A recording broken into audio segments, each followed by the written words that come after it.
రామ్ నారాయణ్ రామ్. ఈ ప్రత్యేక సంచికలో మనం చర్చించబోయేది ధర్మం పెద్దదా, కర్మ, ప్రజలు కొన్ని దారుణాలు చెబుతుంటారు. ఎవరికైనా సనాతన ధర్మం, ఎవరికైనా ముస్లిం ధర్మం, ఎవరికైనా క్రిస్టియన్ ధర్మం. కానీ మీరు ఆలోచించారా, ధర్మం నిజంగా భాగస్వామ్యం చేయదగిన విషయమా? ఈ కాలంలో ప్రతి చోట ధర్మం కోసం పోరాటం జరుగుతోంది. ప్రతి వ్యక్తి తన ధర్మాన్ని కాపాడుకోవాలని, ఆచరించుకోవాలని ప్రయత్నిస్తుంటాడు. అయితే సాంకేతికంగా చూస్తే ప్రశ్న అరైజెస్, మేము ధర్మాన్ని కాపాడుతున్నారా లేదా ధర్మం మన్ని కాపాడుతున్నదా? ధర్మం మరియు కర్మ. ధర్మం, కర్మ అనే ఇది ఒకేసారి ఒక కాయిదాలో రెండు వైపులుగా భావించవచ్చు. మిక్కిలి మంది చెప్పేది, మేము చేసిన కర్మే మా ధర్మం. మరోవైపు మరికొందరు ఇలా చెబుతారు, ధర్మాన్ని కాపాడుకోవడం అంటే మనకు చేసిన గొప్ప కర్మ. పురాతన కాలంలో ప్రతి వ్యక్తి అదే చెప్పేవారు, కర్మే మా ధర్మం. మీరు ఎంతైనా ధార్మిక గ్రంథాలను చదివితే ఇది అందరికీ స్పష్టంగా కనిపిస్తుంది. మహాగురు బాలక్ బ్రహ్మచారిజీ యొక్క ఉపదేశం. వారు చెబుతారు, మనిషి కర్మను చేసేవాడు కాదు, కానీ ఆ కర్మ మన ప్రపంచం లేదా బ్రహ్మాండం సృష్టించేస్తుంది. బహుశా ఇది ఆకాశం, ప్రకృతి అనే నిర్మాణం ద్వారా జరుగుతుందని వారు వివరించారు. ఆకాశం, పృథివీ, నీరు, వాయు, శక్తి వంటి 5 అంశాల ఆధారంగా మనం సృష్టించబడ్డాము. మనం పుట్టినది, మనం జీవించగలిగేది అందుమీద ఆధారపడి ఉంటుంది. మీకు ఇది స్పష్టమైన విషయం.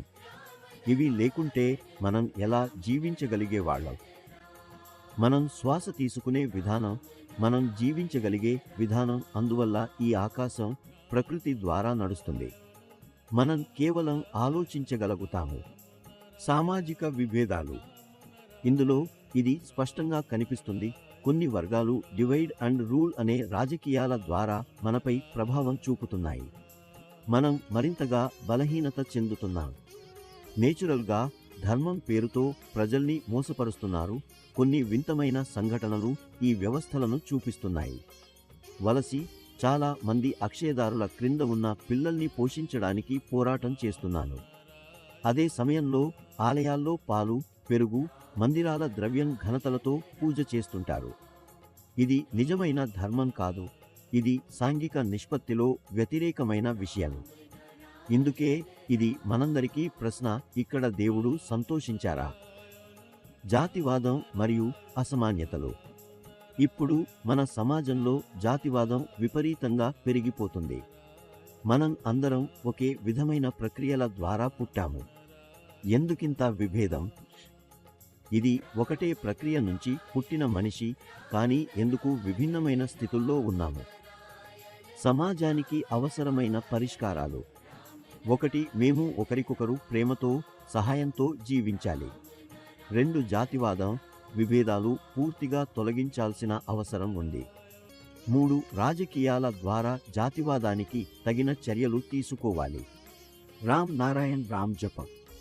ఈ మంత్రం చెబితే మనకు నెగటివ్ శక్తుల నుంచి విముక్తి లభిస్తుంది. ఈ జపం చేసే వారందరికీ సుఖ, శాంతి, విజయం లభిస్తుంది. ఈ జపం చేయండి. కర్మ గురించి, ధర్మం గురించి ఆలోచనలు తగ్గించండి. ఈ మంత్రం చెబితే మీ జీవితంలో అన్ని సంఘటనలు మీకు అనుకూలంగా మారతాయి. రామ్ నారాయణ్ రామ్ జపం చేయడం ప్రారంభించండి.